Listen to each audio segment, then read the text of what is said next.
बिस्मिल्लाहिर्रहमानिर्रहीम अस्सलाम वालेकुम हाथों नई वीडियो में आज की वीडियो में मैं बताऊंगा कि नबी करीम सल्लल्लाहु अलैहि वसल्लम ने तलबीना का क्या हुक्म दिया था।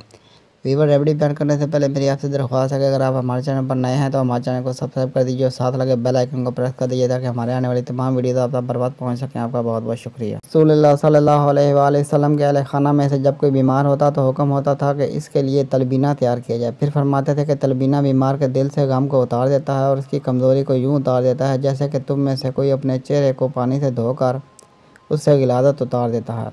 रसूलुल्लाह सल्लल्लाहु अलैहि वसल्लम ने हज़रत जिब्राइल से फरमाया कि जिब्राइल मैं थक जाता हूँ। हज़रत जिब्राइल ने जवाब में अर्ज़ किया, ए अल्लाह के रसूल सल्लल्लाहु अलैहि वसल्लम आप तलबीना इस्तेमाल करें। आज के जदीद साइंसी तहकीक ने यह साबित किया है कि जौ में दूध के मुकाबले में 10 गुना ज़्यादा कैल्शियम होता है और पालक से ज़्यादा फौलाद मौजूद होता है। इसमें तमाम ज़रूरी विटामिन भी पाए जाते हैं।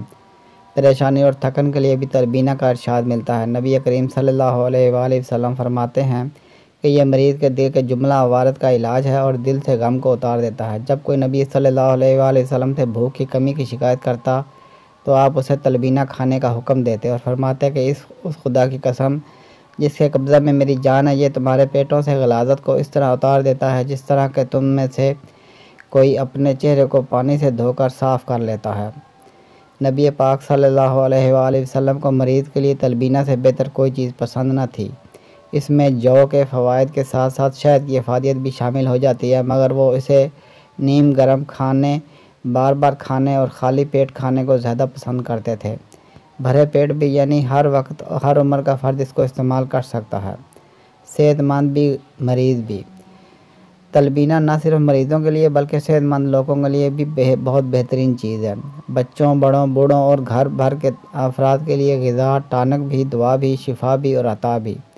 ख़ास तौर पर दिल के मरीज़, टेंशन, ज़हनी अमराज, दिमागी अमराज, मैदे, जिगर, पट्ठे, असाब, औरतों, बच्चों और मर्दों के तमाम अमराज के लिए अनोखा टॉनिक है। जौ, जिसे अंग्रेज़ी में बार्ले भी कहते हैं, इसको दूध के अंदर डाल दें, 45 मिनट तक दूध में गलने दें और उसकी खीर सी बनाएं।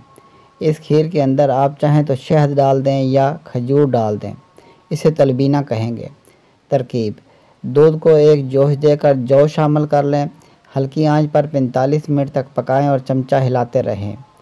जौ गल कर दूध में मिल जाए तो खजूर मसल कर शामिल कर लें। मीठा कम होने लगे तो थोड़ा शहद मिला लें। खीर की तरह बन जाएगी। चूल्हे से उतार कर ठंडा कर लें। ऊपर से बादाम, पिस्ते काट कर छिड़क दें। खजूर की जगह शहद भी मिला सकते हैं।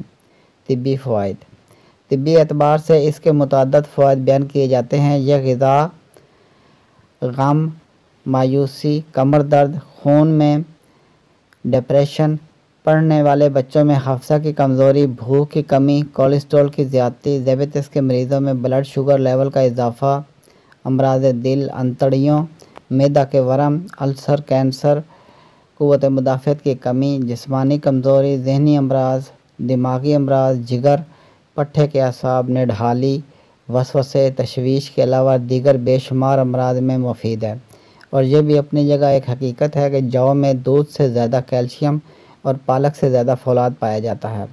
इस वजह से तलबीना की अहमियत बढ़ जाती है। अब तक के लिए इतना ही। मिलते हैं नेक्स्ट वीडियो में एक न्यू रेमेडी के साथ। वीडियो अच्छी लगे तो लाइक कीजिए, शेयर कीजिए और हमारे चैनल को सब्सक्राइब कर दीजिए और साथ लगे बेल आइकन को प्रेस कर दीजिए ताकि हमारे आने वाली तमाम वीडियोज़ आप तक बर्बाद पहुँच सकें। आपका बहुत बहुत शुक्रिया।